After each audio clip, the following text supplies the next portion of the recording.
ശോഭമെന്നും കാളിന്തിയെന്നും കാർമുകിലെന്നും കേട്ടു ഞാൻ. ഉറക്കെ ചിരിക്കുവാൻ മറന്നോരെന്നെയും ഉദയാസ്തമയങ്ങളാക്കി നീ.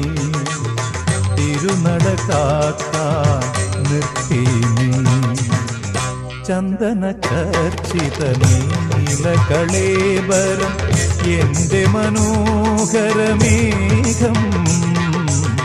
കായാമ്പൂവിലും എന്റെ മനസ്സിലും കതിർമഴ പെയ്യുന്ന മേഘം. ഇത് ഗുരുവായൂരിലെ മേഘം.